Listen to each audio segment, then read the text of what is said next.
हिजो जेलाई खुसी भनिन्थ्यो अथवा जेमा हिजो रमाइन्थ्यो त्यो वास्तविक खुसी अथवा त्यो रमाइलो होइन रहेछ भन्ने आज अनुभूति हुँदो रहेछ। हजुर, यो गजब, यो सबै सापेक्षित छ के। कोही मन्दिर जान्छ त आनन्द लिनको लागि नै, कोही बच्चा जब जन्मिन्छ नि रुन्छ त्यो आनन्द लिनको लागि। यहाँ हेर्नुहोस् त, क्रिया फरक फरक फरक छ। एउटा चुरोटियाले चुरोटमा आनन्द पाउँछ, तर उसले त्यो जब गाँजा खान्छ नि त्योभन्दा माथिल्लो आनन्द उसले चुरोट छोडिदिन्छ। मान्छेहरूले प्रश्न गर्छन्, संसारमा यत्रो बलात्कार भइरहेको छ, भगवान खै त? राज्यको धर्म हुँदैन भनेर जसले भन्दै हुनुहुन्छ, भन्न खोजेको के? धर्म त ढुङ्गाको पनि हुन्छ, धर्म त नुनको पनि हुन्छ। राज्यको धर्म हुँदैन भनेको भन्न खोजेको के? उहाँलाई धर्मको परिभाषा नै थाहा छैन पहिला सुरु। इसाईकरण हुने जुन यो अभ्यास देखिन्छ, यो अभ्यासको कारक तत्त्व चाहिँ केलाई मान्नुहुन्छ यहाँले? राजा सालिबहान र जिससको भेट भएको कुरा छ। त्यहाँ राजा सालिबहानले प्रश्न गर्छन् जिससलाई, तिमी को हो भनेर। त्यो वृन्दावनमा त्यस्तो भौतिक प्रगति तपाईँले पाउनुहुन्न। सबैजना एउटा सानो घर बनाएर बसेका छन्, गाई पालेका छन्, अनि माछाहरू त त्यहाँ त्यो इलाका ब्रजभूमि नै कहीँ पनि पाइँदैन, लसुन प्याज पनि पाइँदैन त्यो क्षेत्रमा। अब त्यहाँका व्यक्तिहरूलाई सुखी भन्ने कि दुखी भन्ने? दर्शकवृन्द, राष्ट्र, राष्ट्रियता, धर्म, संस्कृतिको आवाज एवान टाइममा आज हामीसँग अत्यन्त आध्यात्मिक व्यक्तित्व हुनुहुन्छ, जसले पक्कै पनि यहाँहरूलाई केही नयाँ जागरण दिन सक्नुहुन्छ भन्ने विश्वासका साथ हामीले उहाँलाई स्टुडियोमा निम्त्याएका छौँ। उहाँ विनय राणा अर्थात् वल्लभ चैतन्य दास भनेर पनि उहाँलाई चिनिन्छ। उहाँले आफ्नो सामाजिक सञ्जालमा विभिन्न आध्यात्मिक कुराहरू, लेखहरू प्रकाशित गरिरहन्छ, तर सम्भवतः यो अन्तर्वार्ता यहाँहरूको लागि पक्कै पनि नयाँ जागरण हुनसक्छ। उहाँलाई हामी एवान टाइममा स्वागत गर्न चाहन्छौँ। एकदमै हरे कृष्ण प्रभु। हरे कृष्ण। एकदमै मेरो वर्षौँदेखिको एउटा इच्छा भनौँ यहाँसँग साक्षात्कार गर्ने, त्यो आज पुरा गरिदिनु भएकोमा यहाँलाई विशेष धन्यवाद पनि दिन चाहन्छु। र पक्कै पनि एउटा पहिलो प्रश्न जसले आम नेपालीहरूलाई एउटा आँखा खोल्न सक्छ, त्यो प्रश्न म यहाँलाई राख्न चाहन्छु। विनय राणाबाट वल्लभ चैतन्य दाससम्मको यात्रा, यसको बारेमा थोरै स्पष्ट बनाइदिनु हुन अनुरोध। हजुर, अवश्य पनि मेरो जन्म एउटा राणा खानदानमा, जसलाई रजोगुणी भनिन्छ, त्यसमा भयो। भगवानले गीतामा एकचोटि अर्जुनले प्रश्न गर्नुहुन्छ कि अयति हि श्रद्धाया उपेतो योगा चलति मानस अप्राप्य योग संसिद्धिम काम गतिम कृष्ण गच्छति। हे कृष्ण, कुनै कुनै व्यक्तिहरू जसले तिम्रो भक्ति गर्दछ तर पूर्ण हुँदैन, त्यसको गति के हुन्छ त भन्दा भगवानले उत्तर दिनुहुन्छ, पार्थ न एव इह नमुत्र विनाशस्तास्य विद्यते न हि कल्याणकृत कश्चित् दुर्गतिम तात गच्छति प्राप्य पुण्यकृताम लोकान उषित्वा शाश्वती समाह शुचिनाम श्रीमताम के योग भ्रष्टो अभिजायत। अर्थात् त्यसलाई म खत्म हुन दिन्न, त्यसलाई म एउटा शुचिनाम वा श्रीमताम, जहाँ शुचिनाम अर्थात् जहाँ शुद्धता छ, श्रीमताम अर्थात् जहाँ अलि श्री सम्पत्ति छ, त्यस्तो घरमा म त्यसलाई योग भ्रष्टबाट भएकोलाई म जन्म दिन्छु। अनि प्राप्य पुण्यकृताम, अनि त्यसले चाहिँ नि तत्रतम बुद्धि संयोगम लभते पौर्वदेहिकम यततो जततो भूयः सञ्चिद्धो कुरुनन्दन। अनि उसले पूर्व जन्मको चाहिँ नि अनायासै के कृतिहरू गरे थियो, जहाँ छुट्या थियो त्यहाँबाट उसको आउँदछ। अब मलाई पनि मेरो जिन्दगीमा पनि पहिला म अलि उरनठ्यौली भनौँ, अलि सांसारिकतामा बढ्ता लागेको नै थिएँ, तर एक्कासी मलाई यस्तो भावना पैदा भयो। मेरा गुरु महाराज प्रभुपाद, उहाँका कृत्यहरूको अध्ययनले पनि हुनसक्छ, मेरो पूर्वजन्मका ती कृत्यहरू पनि होलान्, जसले अनायासै मलाई राधा कृष्णमा जानुपर्छ है भन्ने एउटा भित्री चैत्य गुरु भन्छ नि, भित्री भावना, त्यसले धकधक्यायो। यसरी एउटा विनय राणाबाट वल्लभ चैतन्य दास हुने एउटा सानो सफर त तय भयो, तर यसलाई म अति कम लिन्छु, यो अझै बढ्दै जाओस्। अब फेरि पुनः विनय राणा नहोस्, श्रीहरिको चरणमा आफूलाई एकाकार गर्न सकौँ, यही म सधैँ प्रार्थना गर्दछु। हिजोको तपाईँको दिनहरू र आजको तपाईँको दिनहरू बिच तुलना गर्नुपर्दा यहाँले व्यक्तिगत रूपमा हिजोको त्यो सुखको, शान्तिको अथवा त्यो अनुभूति खुसी जेलाई भनेर हिँड्नुहुन्थ्यो आजको खुसीको परिभाषा हजुर के छ?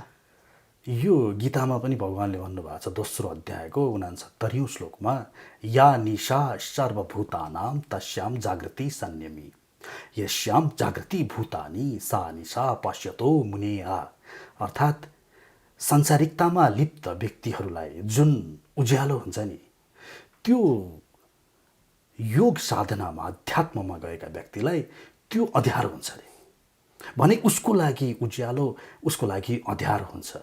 ममा जुन एउटा परिवर्तन मैले देखेँ होला त्यो नहोला एउटा चाहिँ नि के छ अहिले संसारिकतामा डिस्को नाइट लाइफ रेस्टुरेन्ट्स होइन अनि पिकनिक यो संसारिकता छ अहिले भने यतापट्टि अध्यात्ममा चाहिँ नि उसले सुख त प्राप्त गर्दछ तर कहाँबाट पाउँदछ भने भगवानको हरिको नामको ध्वनि जब उसको कानमा गुन्जिन्छ नि जब ऊ वृन्दावनमा बसेर एउटा पहाडको यो गोवर्धन पर्वतको वरिपरि 22 किलोमिटरसम्म लखर लखर लखर लखर लखर गरेर हिँड्छ नि त्यसमा जुन सुख उसले प्राप्त गर्दछ यो यतापट्टि नाइट लाइफ उनीहरूको लागि त्यो अँध्यारो भने फेरि यो जुन उसको लागि उज्यालो छ उसको लागि अँध्यारो भयो।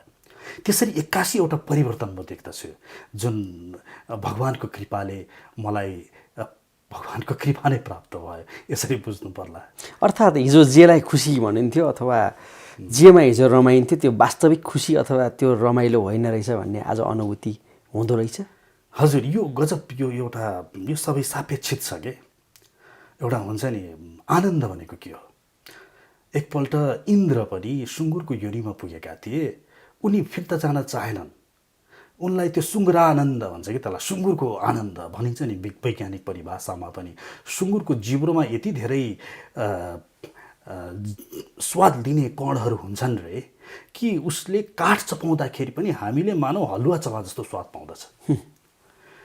अब जिब्रोकै यो रसना तृप्तिको हिसाब गर्ने भने सुँगुरको आनन्द त्यस्तै गरिकन मनुष्य योनिमा पनि हेर्ने हो भने तमो गुणमा लिप्त रजो गुणमा लिप्त सबैमा आनन्दै आनन्द छ। त्यो जडिया जाँड खाने रेस्टुरेन्टमा त्यसले पनि आनन्द लिनको लागि नै गएको हो। कोही मन्दिर जान्छ त आनन्द लिनको लागि नै कोही बच्चा जब जन्मिन्छ नि रुन्छ त्यो आनन्द लिनको लागि। यहाँ हेर्नुहोस् त क्रिया फरक फरक फरक छ कोही कसरी आनन्द लिइरहेका छन् एउटा रोएर एउटा हाँसेर तर यो आनन्दमा फरक छ नि। त्यसैले शास्त्रले के भन्छ भने रसो वैशः भन्छ के त्यो सुँगुरले पनि आनन्द लिइरहेछ त्यो जड्याले पनि आनन्द लिइरहेछ तर वास्तविक आनन्द के हो त यो एउटा सापेक्षित विषय हो। निरपेक्ष धरातलमा आनन्द के हो त भन्दा तैत्तिरीय उपनिषदको दोस्रो अध्यायको 7औं श्लोकले भन्छ रसो वैशः वैशः भनेर त्यो परम तत्त्व ल्याइदियो। रसो हि वैयम लब्ध्वा आनन्दी भवति आनन्द एवेदग्वम सर्वम। यसरी आनन्द भनेको आनन्दो ब्रह्मति बिजनात् आनन्दादेव खलिमानी भूतानी जायन्ते आनन्देन जातानी जीवन्ती आनन्दम पर्यन्तम भीषण विशन्ति भनेर तैत्तिरीय उपनिषदले पनि आनन्द भनेको त्यो ब्रह्म हो। अनि ब्रह्म भने के हो त भन्दा कृष्णो ब्रह्मैत शाश्वतम भनेर कृष्ण उपनिषदको 12औं मन्त्रले भन्छ। कृषिर्भू जातक शब्दश्च निवृत्तिवाचका तयोर ऐक्यम परम ब्रह्म कृष्ण इति विधीयते। यो गोपाल तापनी उपनिषदले भन्छ कि तयोर ऐक्यम परम ब्रह्म त्यो ब्रह्म भनेको कृष्ण हो कृष्ण नै ब्रह्म हो कृष्ण ब्रह्मैत शाश्वतम तम एकम सच्चिदानन्द विग्रमम भनेर ऊ आनन्द छ नि उसैको आनन्द नै यहाँ छरफुस्टिएको छ समा रज र तमगुण भएर। अब कोही तमगुणमै आनन्दमा लिप्त छ कोही रजोगुणमा छ कोही सतोगुणमा छ तर वास्तविक आनन्द कहाँ छ त हरिको चरणमा छ भन्ने जुन हाम्रो शास्त्रीयको अन्तिम व्याख्या छ नि यो नै वास्तविक आनन्द हो।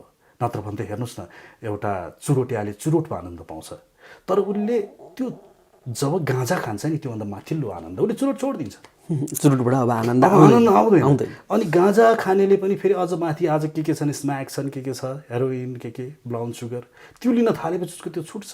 तर यो तमोगुणको मैले इक्जाम्पल दिएँ जुन समाजमा व्याप्त छ।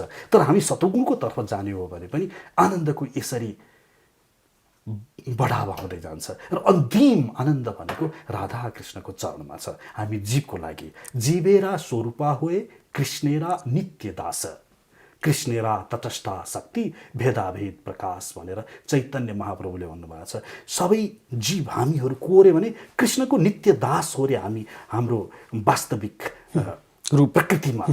तर हामी त्यो भुल्यौँ हामीले, त्यसैले हामीले अर्कोतिर आनन्द लिइरहेका छौँ।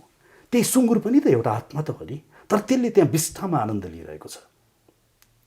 फरक फरक फरक फरक यो आनन्द लिने प्रवृत्ति कसरी भयो भने उसले आफ्नो जस्तो गुणसँग लतपत गर्यो त्यही अनुसार उसको आनन्द पनि परिवर्तन हुँदै गयो। आफ्नो चेतनाको स्वरूप, आफ्नो चेतना र आफ्नो गुण जे छ त्यो अनुसार आनन्दको परिभाषा हुँदो रहेछ। र वास्तविक आनन्द जुन एउटा अन्तिम त्योभन्दा माथि जाने ठाउँ नै नहुने आनन्द, त्यो चाहिँ श्रीकृष्णको चरण। हजुर, सत्वम रजस्तमैति गुणाः प्रकृति सम्भवा निबध्नन्ति महाबाहो देहे देहिनम अव्ययम भनेर गीताको 14औं अध्यायमा भगवान् श्रीकृष्णले भन्नुहुन्छ कि सतो रजो र तमो गुणमय यो संसार छ। त्रिवीर गुणमयीर भावैरेभिः सर्वमिदम जगत। तीनटा गुण छ। नविजानाति मावेभ्य, मलाई भुल्यो यिनीहरूले। परम अव्यय, म परम अव्यय, म श्रीकृष्णलाई यिनीहरूले गुणको आनन्दमा लागेर लिप्ततामा भुल्यो मलाई।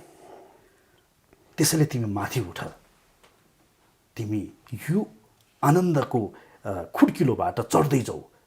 तमसस्तु रजस्तस्मात् सत्वम, तमो गुणको आनन्दमा छौ भने रजोगुणमा आफूलाई उठाऊ, रजोगुणको आनन्दमा छौ भने सतोगुणमा उठाऊ।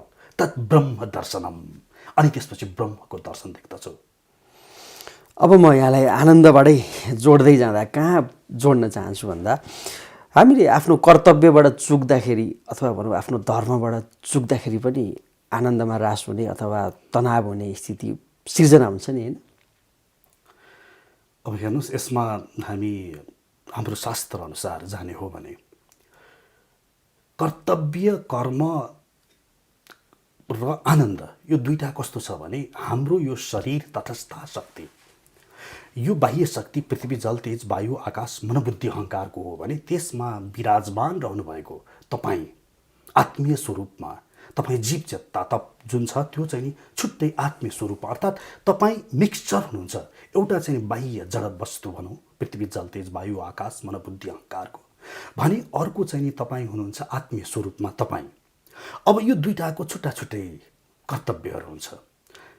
एउटा त आत्मीय स्वरूपमा तपाईँ राधा कृष्णको मामै वांशु जीवलोके जीवभूत सनातन, गीता 15औं अध्यायको 7औं श्लोकले जुन भन्छ आत्मीय स्वरूपमा तपाईँ उसको अंश हो भने यो बाह्य स्वरूप पनि त तपाईँले लिएर यहाँ आउनुभएको छ।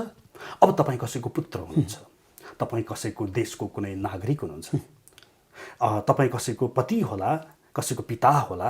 अब तपाईँलाई यो दुईटै स्वरूपमा तपाईँलाई धर्म निर्वाह गर्नु छ। एउटालाई भनिन्छ लौकिक धर्म, एउटालाई भनिन्छ भागवत धर्म। लौकिक धर्म अर्थात् तपाईँ एउटा वास्तविक बेस्ट फादर हुनु पर्यो, तपाईँ सबैभन्दा राम्रो पुत्र पनि हुनु पर्यो, तपाईँ सबैभन्दा राम्रो देशको एउटा नागरिक पनि हुनु पर्यो। यो तपाईँले गर्नै पर्दछ कर्तव्य कर्म। यसमा तपाईँ कुनै किसिमको हिचकिचाट नराखिकन मेरो कर्तव्य हो, मलाई श्रीहरिले, म आत्मीय स्वरूप कृष्णको अंश, मलाई श्रीहरिले यो सेवा गर्नको लागि मलाई काम दिनुभएको छ भनेर कर्तव्य लिएर यो सबै श्रीकृष्णको हो मानेर भने अर्को एउटा पाटो पनि छ आत्मीय स्वरूपको आध्यात्मिक धर्म, जसलाई भागवत धर्म पनि भनिन्छ। यसको ज्ञाताहरू 12 जना यजमानहरू छन्। स्वयम्भू, नारद, मुनि, कपिल आदि, प्रहलाद, जनक, भीष्म, यी 12 जना यजमानहरूलाई भागवत धर्म ज्ञाता हुन् भनेर यमराजले भन्नुभएको छ। र यो भागवत धर्म अनुसार चाहिँ नि श्रीकृष्णप्रति हामी आफूलाई लाग्नुपर्दछ। अब यो गर्नु नै हाम्रो आनन्द हो वास्तवमा। त्यो दुईटै धर्मलाई निभाउन सक्नुपर्छ भन्नुभयो यहाँले। हामीले सांसारिकतामा पनि लागेर सेवा गर्नु पर्यो भने आत्मीय स्वरूपमा आफूलाई सधैँ श्रीहरिको अंश मानेर, श्रीहरिको शक्ति मानेर, श्रीहरिको पुत्र मानेर आफूले त्यो चाहिँ भुल्नु भएन। यतापट्टि चाहिँ नि एउटा कर्तव्य स्वरूपमा गर्नुहुन्छ भने यतापट्टि त तपाईँको नेचुरल गर्नै पर्ने भयो त्यो। तर उल्टो भएको छ अहिले समाजमा चाहिँ नि म कृष्णको हुँ भन्ने त भुलि नै गए भने संसारिकतामा आफूलाई धेरै नै लिप्त बनायो व्यक्तिहरूले।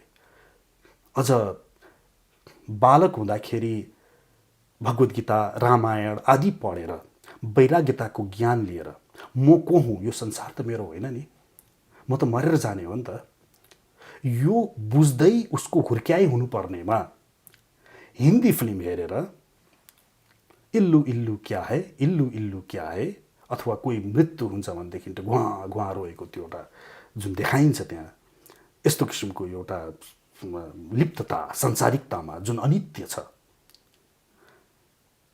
यसमा यसले गर्दाखेरि समाजमा चाहिँ नि राम्रो सन्देश गएको छैन। नित्य वस्तु विवेकः भन्ने यो हाम्रो शास्त्रले भन्छ कि 4वटा साधन चतुष्टय भन्छ। पहिलो भनेको नित्य वस्तु विवेकः। बालकलाई जब तिमीले ज्ञान दिन्छौ नि, उसलाई यो ज्ञान दिनु आवश्यक छ कि नित्य भनेको के हो, अनित्य भनेको के हो। त्यसपछि उसलाई वैराग्यताको ज्ञान दिन सक्नुपर्दछ। वैराग्यता भनेको वास्तवमा प्रभुको नजिक जाने, कृष्णको नजिक तर संसारिकतादेखि टाढा हुने, यो नै वैराग्यता हो।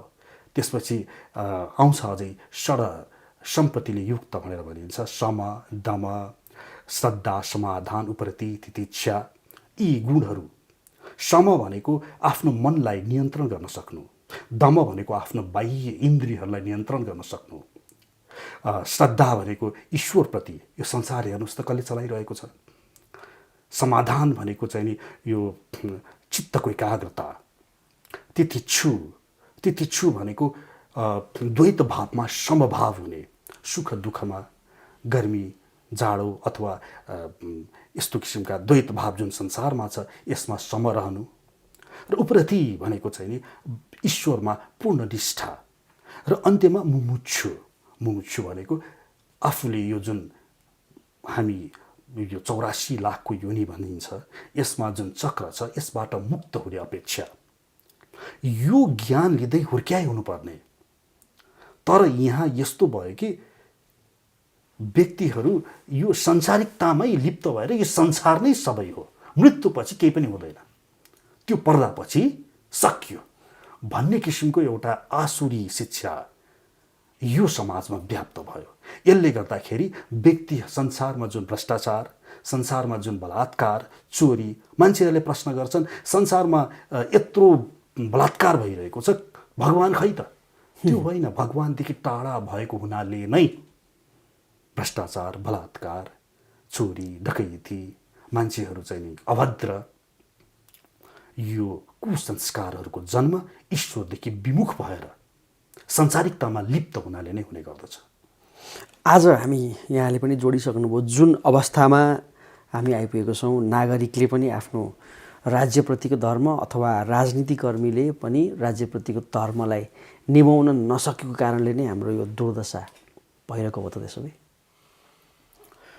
हेर्नुहोस्, नेपाल भनेको ऋषिमुनिहरूको देश हो। यहाँ पूर्वीय संस्कार छ, दृश्य र द्रष्टा भनिन्छ के। दृश्य भनेको बाहिर देखिएका चिजहरू, द्रष्टा भनेको त्यो दृश्यलाई हेर्ने को हो त? त्यो दृश्यलाई हेर्ने त म हो नि, तपाईँ हो नि। अब यहाँ दुईटा चिन्तन भयो संसारमा। एउटाले त्यो दृश्यप्रति नै आरूढ भयो, यो पश्चिमी संस्कार हो। दृश्य भनेपछि स्याउ टाउकोमा खस्यो पनि किन खस्यो त उसले अन्वेषण गर्न थाल्यो, ढुङ्गा माटो पनि उसले केलाउन थाल्यो, मङ्गल ग्रह आदि हेर्न थाल्यो, र उसले अनेक ठुला ठुला भवनहरू, हवाई जहाज आदि निर्माण गर्यो। तर यो पूर्वीय संस्कार, पूर्वीय यो जुन छ नि हाम्रो पद्धति, त्यसमा पनि अझ नेपाल मूल छ, यो हामी चाहिँ नि दृश्य होइन द्रष्टाप्रति अन्वेषण गर्न लाग्यौँ। द्रष्टा भनेको त्यो दृश्यतिर बढ्ता गएनौँ, म त्यो दृश्यलाई हेर्ने म को हुँ त? अथातो ब्रह्म जिज्ञासा भन्छ नि ब्रह्मसूत्रको पहिलो, अथ अतो ब्रह्म जिज्ञासा, ब्रह्मको जिज्ञासा गर। यस्तो हामी हौँ यहाँ। त्यसैले भौतिक प्रकृति त्यति आवश्यकता मानिँदैन। ऊ बाहिरतिर दृश्यलाई उसले वास्तै गर्दैन। नदी के किनारामै छोटा सा घर, एउटा गाई पाल्ला, तर ऊ सधैँ चिन्तनमा रहन्छ म को हुँ, कहाँबाट आएँ, कहाँ जान्छु। यस्तो पृष्ठभूमिको हाम्रो यो पूर्वीय। तर समय बित्दै गयो, यो जुन हाम्रो दौलत भनौँ न, हाम्रो यो पूर्वीय संस्कार द्रष्टापट्टि नै बढ्ता फोकस गराउने, यो विलिन हुँदै गयो।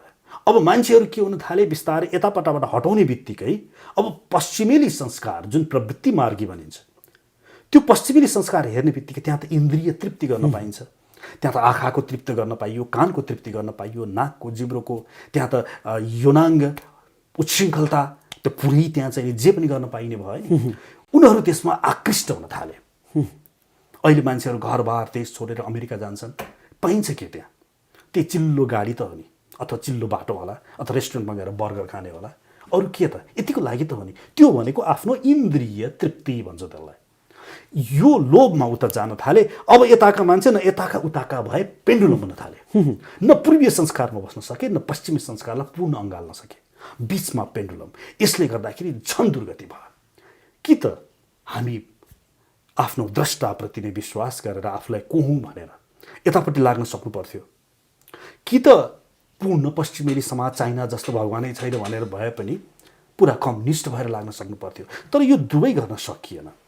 सकेर अहिले भद्रकोल भएको हो, नत्र भने त हाम्रो देश ऋषिमुनिहरूको देश हो। राज्यको धर्म नै हुँदैन भन्ने स्थितिमा जसले धर्म संस्कार संस्कृतिको अभ्यास गर्दै आएको थियो, त्यो नेपालीहरूलाई राज्यको धर्म नै हुँदैन भन्ने स्थितिमा ल्याइ पुर्याउनु चाहिँ यसको कारक तत्त्वमा पर्छ भन्ने यहाँलाई लाग्छ? हेर्नुहोस्, धर्म भनेको के हो? धारणात् इति धर्म शास्त्रले भन्छ। जे धारण गर्नु पर्दछ त्यो धारण गरेपछि जब त्यसको पहिचान हुन्छ त्यसलाई त्यसको धर्म भनिन्छ। उदाहरणको लागि नुनले के धारण गरे भने नुन हो भनेर भनिन्छ त। नुनिलोपन धारण गरे भने नुनलाई नुनिलो भनिन्छ। नुनले गुलियोपन धारण गरे भने त नुनलाई नुन भनिँदैन। त्यस्तै गरिकन मनुष्यलाई के धारण गरे भने मनुष्य भनिन्छ त? त्यो हो धर्म।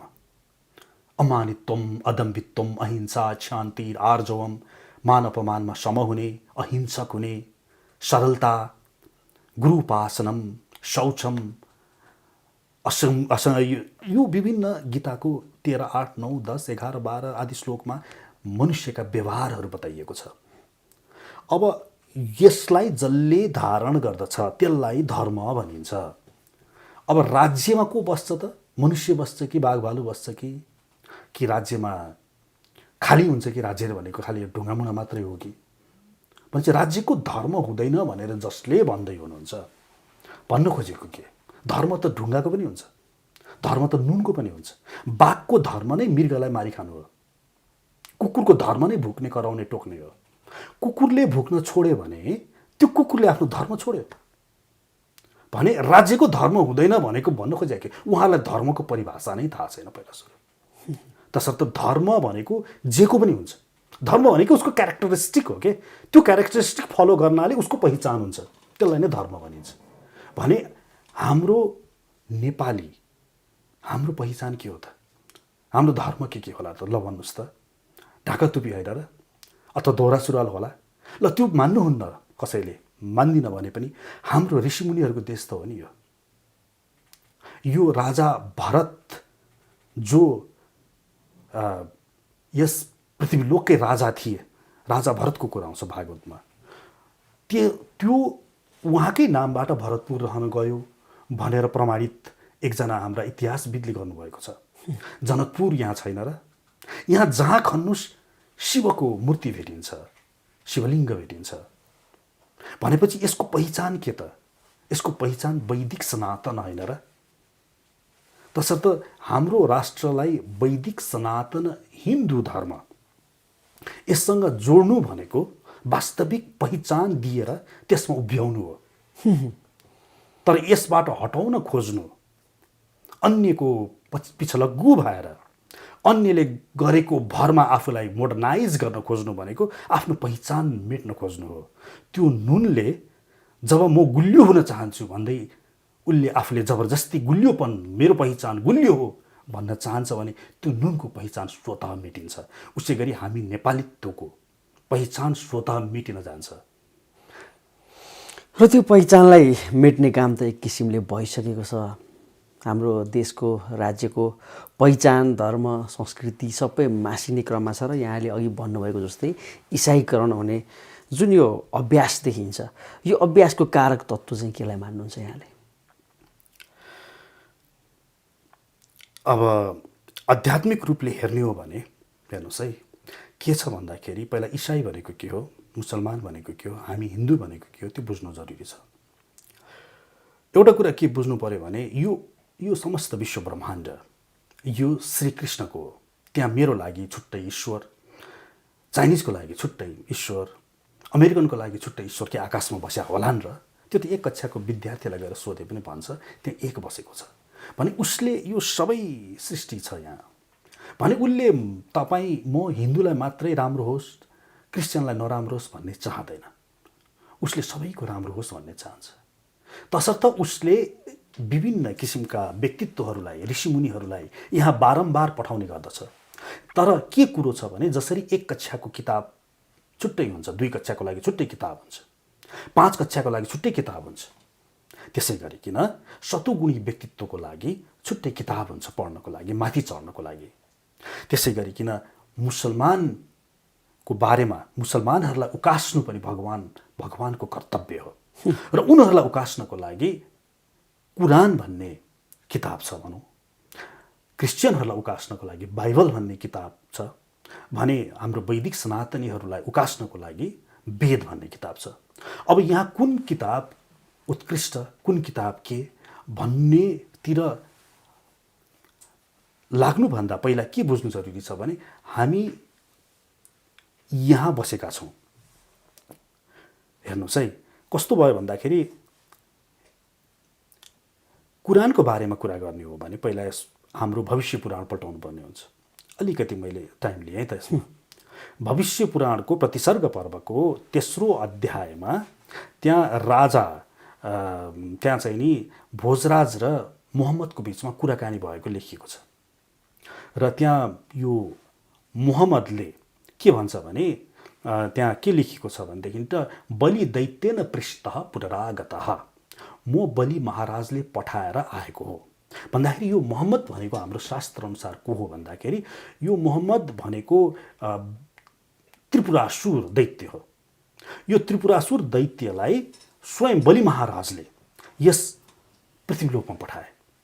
किन पठाए त भन्दा त्यतिखेर यो मिडल इस्टमा व्यक्तिहरू अति तामसिक प्रवृत्तिका भए, यिनीहरूलाई पनि लगाममा ल्याउनु पर्ने आवश्यकता भयो र तसर्थ त्यहाँ मोहम्मदलाई पठाइयो र त्यहाँ कुरान भनेको वास्तवमा भन्ने हो भने बलि महाराज दैत्यहरूको जुन सुतल लोकमा हुनुहुन्छ त्यहाँको संविधान हो त्यो र त्यो संविधान यहाँ लागू गराउँदाखेरि उनीहरूलाई के भनियो भने उनीहरू त अति हिंसक थिए त्यतिखेर। तिमीहरू मांसाहार गर तर कमसेकम सुँगुर नखाइदेऊ, तिमीहरू कमसेकम 5वटासम्म श्रीमती राख, नत्र भने उनीहरू जथाभावी थियो। त्यति त म बाँधिए नि। त्यस्तै गरिकन यो भविष्य पुराणमै प्रतिसर्ग पर्वको 4औं खण्डमा राजा सालिवाहन र जिससको भेट भएको कुरा छ। त्यहाँ राजा सालिवाहनले प्रश्न गर्छन् जिससलाई, तिमी को हो भनेर भन्दाखेरि उनले भन्छन् ईशपुत्र च माम विद्धि कुमारी गर्भ सम्भवम, म ईशाको पुत्र हुँ, ईश्वरको पुत्र हुँ। त्यो ईश्वर भने कृष्ण हुन्। म पुत्र हुँ, कुमारी गर्भबाट म प्रकट भएको छु। मलेच्छ धर्मस्य वक्तारम, यही लेखिया छ त्यहाँ। म को हुँ त भन्दाखेरि मलेच्छहरूलाई उद्धार गर्नको लागि आएको वक्ता हुँ। मलेच्छ धर्मस्य वक्तारम सत्यव्रत परायणम। यहाँ मलेच्छ भनेको के हो भन्दाखेरि यसको शाब्दिक अर्थ हेर्नुहुन्छ भने जो वैदिक परिपाटीबाट विमुख भइगएको छ, वैदिक परिपाटी नमान्नेलाई भन्दाखेरि यी क्राइस्ट जुन छ हाम्रो शास्त्रले स्पष्ट भन्यो कि यिनी त उद्धारै गर्न आएका रहेछन् त हुन त।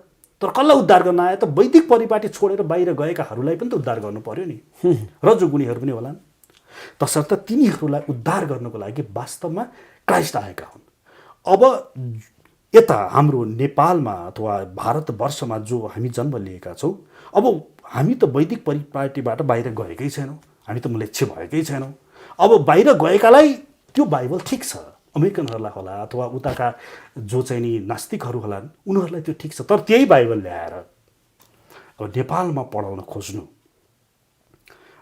यो त अब आफै बुझ्नुहोस् के राम्रो होला र। यहाँ त अलरेडी व्यक्तिहरू लागिरहेका छन्, ईश्वरको अनुभवमा लागिरहेका छन्। यो भूमि नै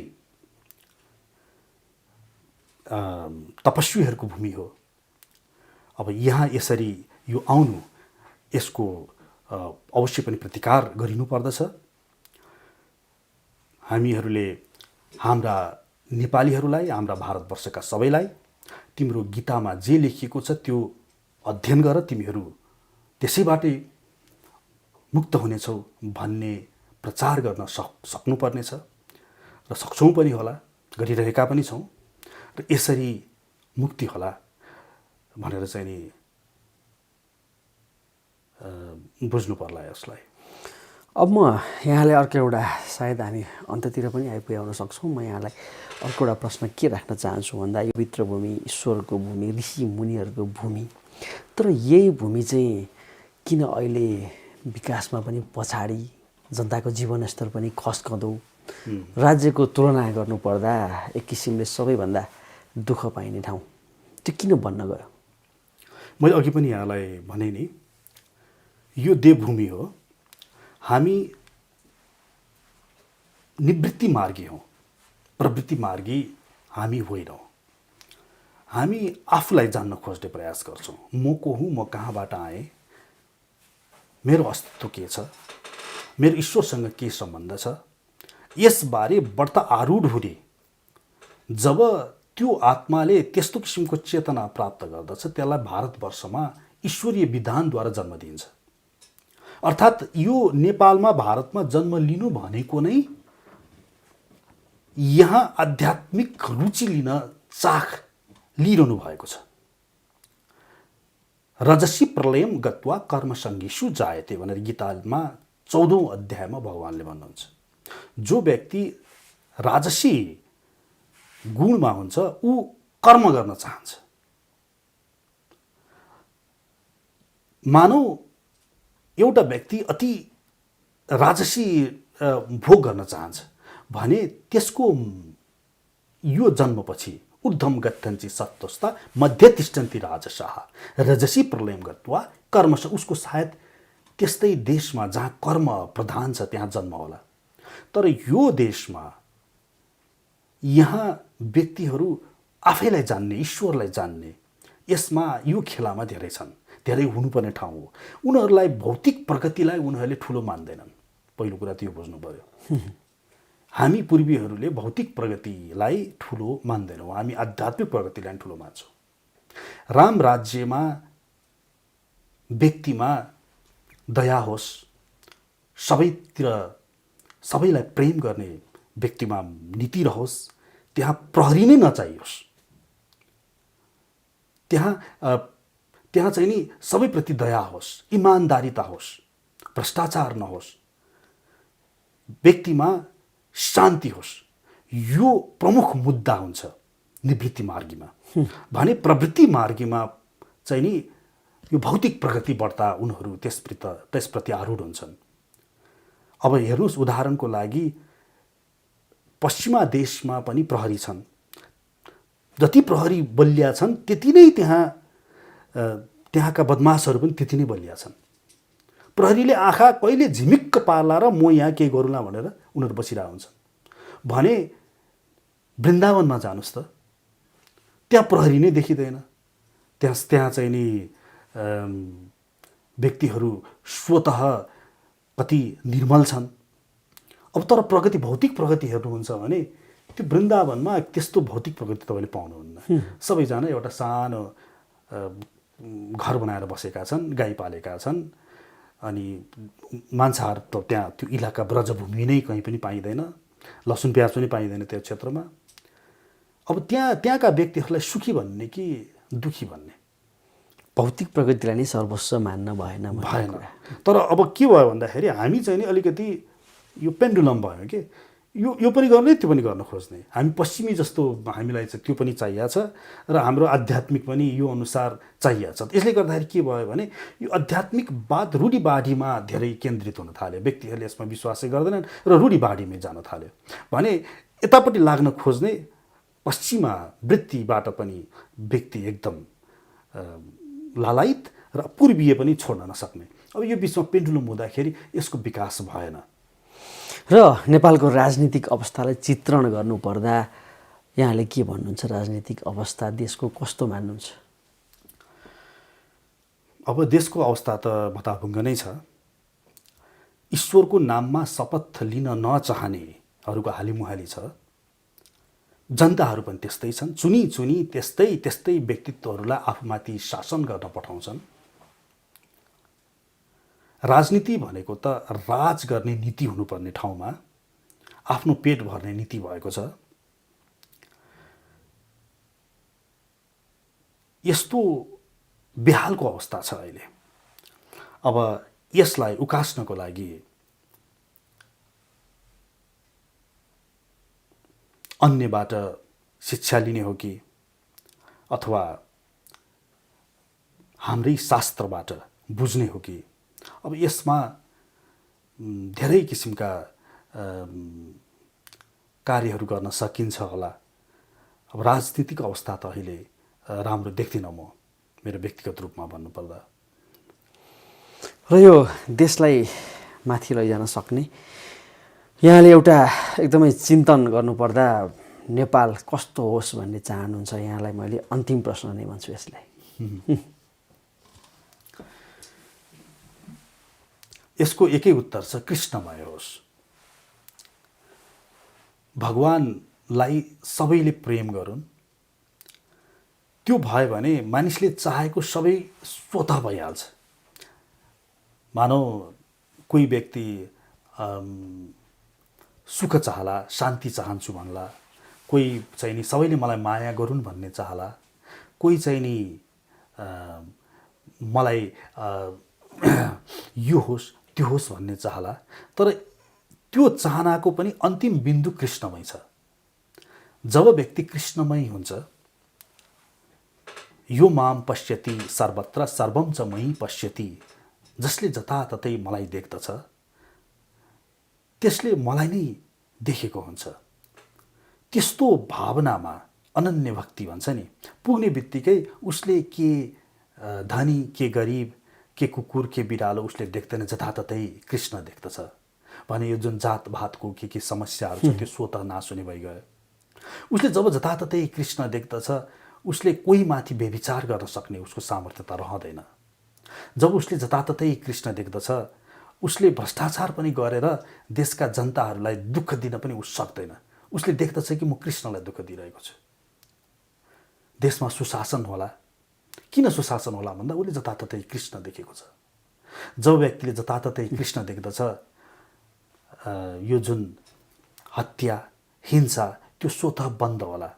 किनभने कसैको हिंसा गर्दाखेरि पनि त्यहाँ कृष्ण हुन्छ भन्ने उसले भान लिन्छ अनि उसले गर्न पनि सक्दैन।